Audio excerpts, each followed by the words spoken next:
Dear Mr. Biancheri, nice of you to come here to Enschede. You've just spoken to the Agora of AEGEE and talked about the future of Euroland and about youth movements. Could you tell something about that? Well, it was a pleasure for me to come back after 25 years to an Agora of AEGEE, which I founded.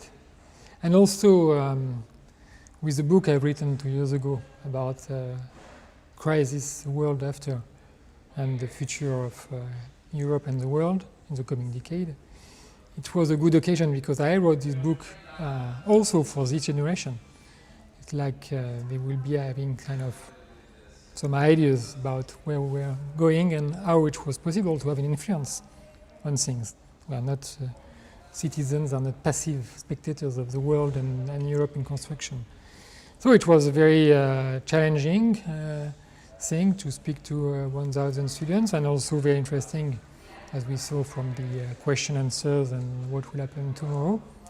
But it's the kind of thing I like, talking with the new generation and also challenging them to try to make them understand that if they can find the way for tomorrow, they can also sometimes be trapped in yesterday. And if I may help them to find the way outside of the trap, it's a good contribution. According to many economists, Spain is in a comparatively bad situation as Greece. Because of its enormous housing bubble, its unemployment level has hit 24%. How do you see this develop? Well, first I think that we cannot compare Greece and Spain. The size of their economies, the importance, geopolitical importance of the countries are making it two very different cases. And also, of course, the fact that Greece came out like a bomb because the accounts were trafficked, modified, and that everybody discovered one morning that the deficits and so on were much higher than planned. Spain was a known case for 10-15 years, so there is no surprise in most of the evolution of the Spanish situation. Secondly, the Spanish governments have taken extremely drastic measures now for more than 2 years. And of course, the first effect of austerity and drastic measures at first is always an effect of aggravating social situation and employment, unemployment situation and so on. So most likely, the cure given to Spain will start showing its first results at the end of 2012 and most likely in 2013.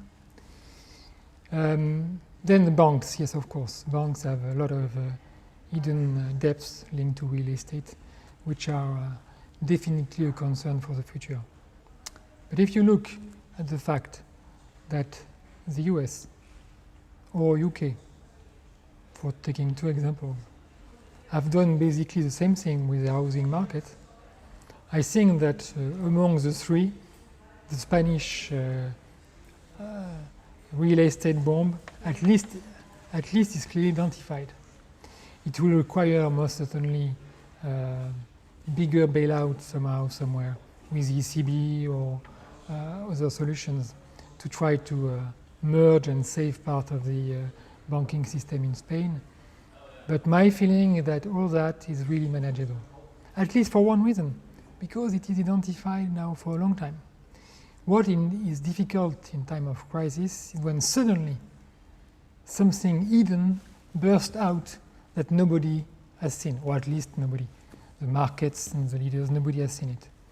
And in that aspect, I don't see Spain as a major problem. It's a major topic, yes.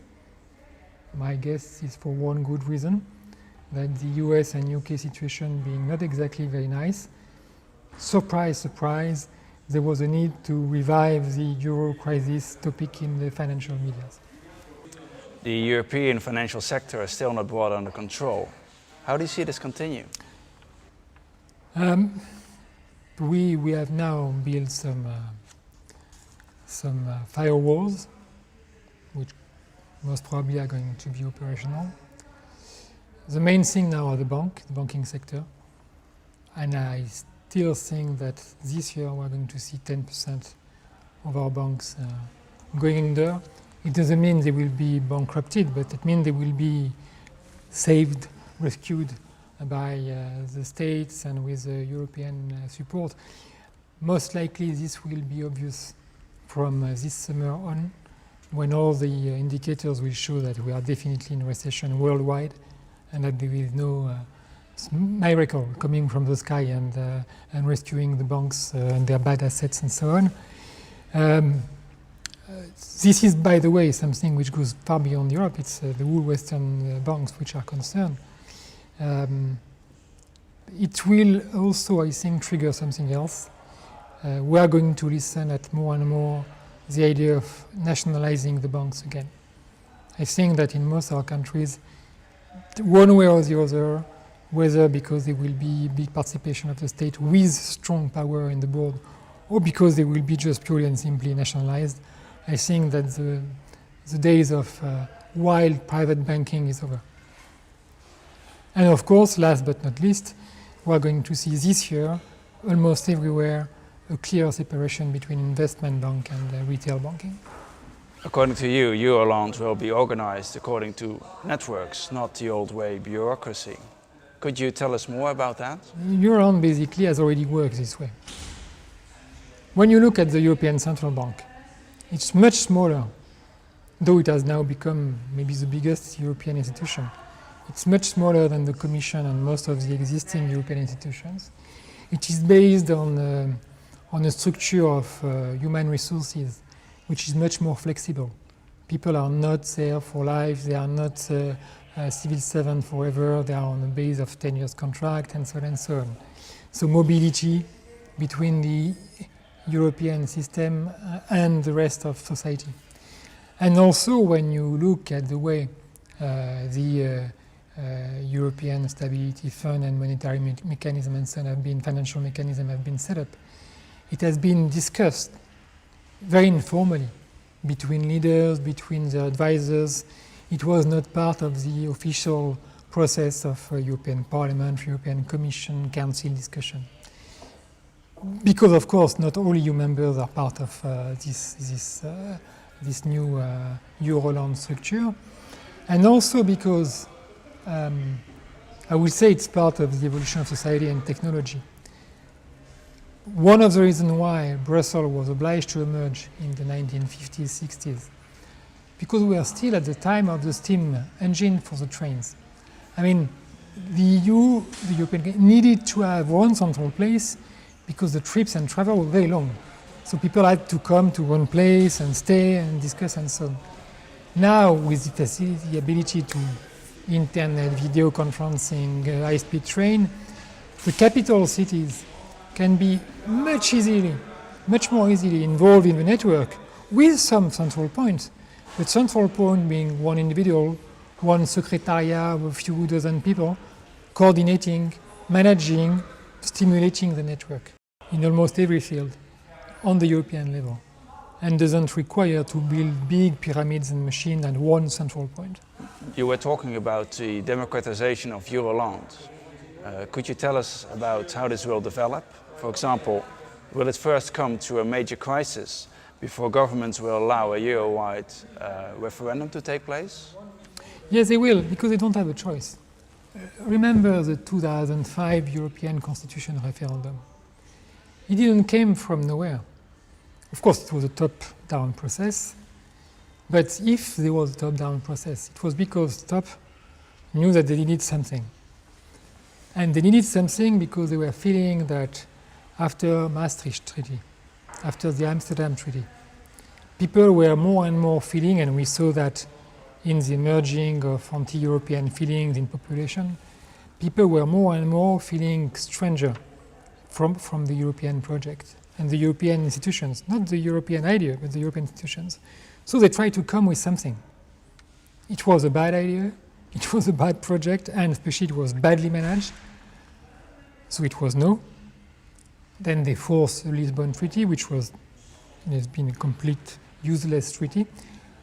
But nevertheless, we see that the top is having feedbacks from the bottom. And when you see the fast track which has been going on in the last 2 years, where population of Euroland has been confronted to an enormous leap forward in matter of integration in budgetary issues, social cost, and so on and so on.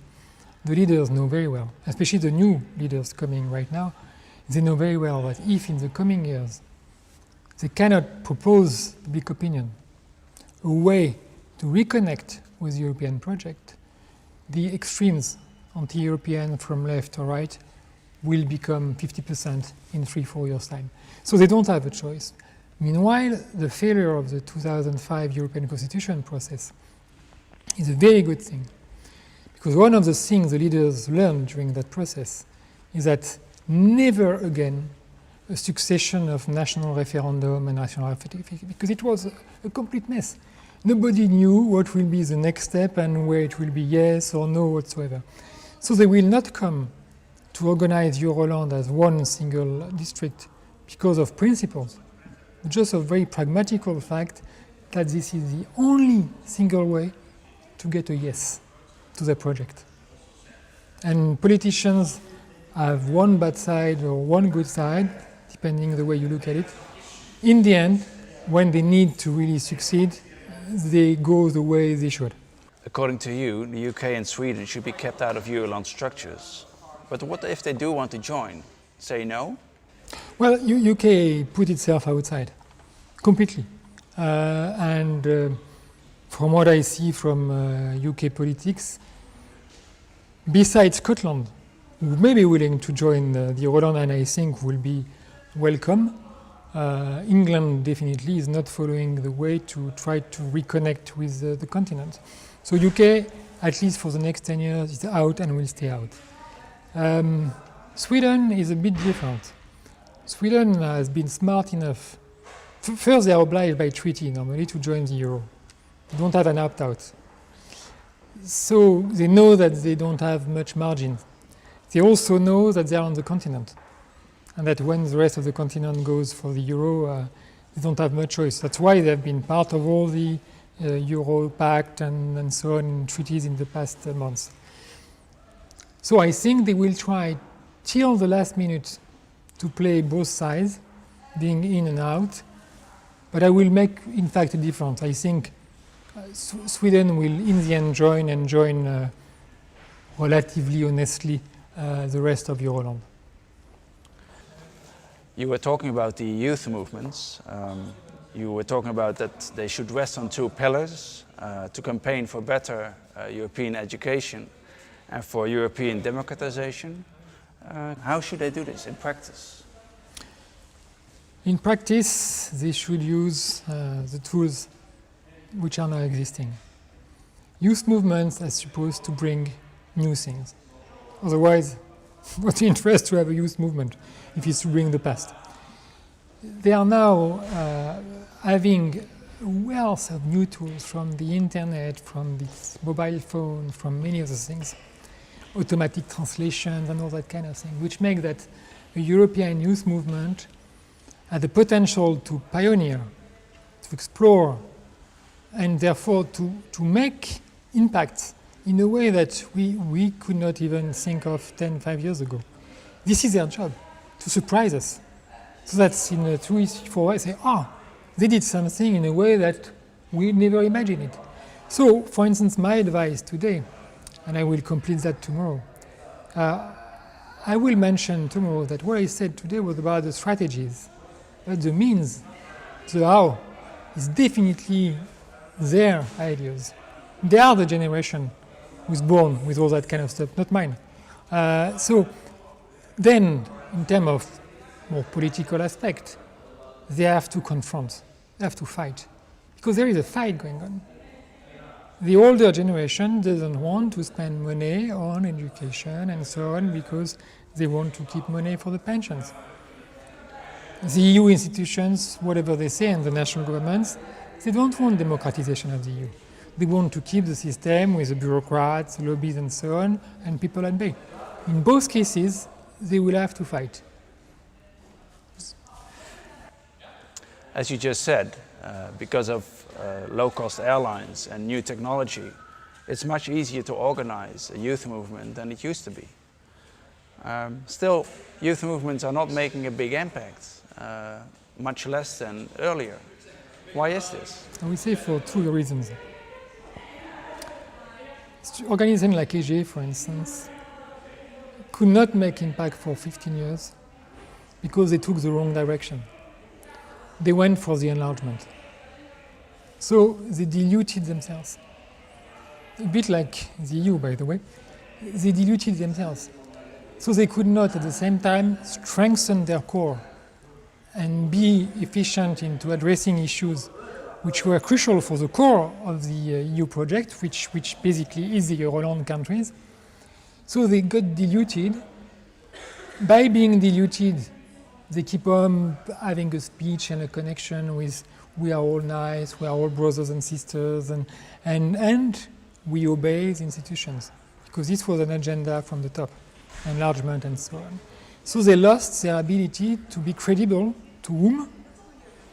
To their target group, the students, the young people, who are feeling that their main preoccupations were not exactly the solution of the Azeri-Armenian conflict. It is important, but it was not exactly the thing that every student in Holland or France was waking up in the morning saying, shit, I should do something about that. So that was partially a loss of strategic direction, and also the feeling till 2 years ago, till 2009, 2010, that life was a yellow brick road. They will get into the career like their father and mother. There will be job, it will be fun, there will be loans, they will buy cars, they will have holidays and so on and so on. Everything will be nice. And it's only since 2 years that a shock came in. Suddenly they realized that their life will not be like the one of their parents. And that has triggered what I will say a change which is just emerging right now. But it explains why for the last 10, 15 years, the vast majority of them was not fighting for anything. So you say actually these youth movements, the people in it, had it too easy? They had it easy because everybody was telling them it will be easy. They were saying it easy. They were in love with enlargement because it was like having nice holidays, and they could afford having nice holidays.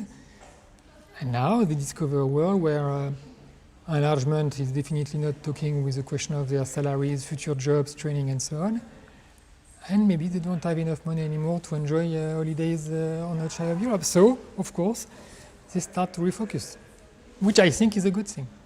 So these are tough times, but interesting times. They are tough times, they are transition time, they are crisis time. Therefore, they're the time where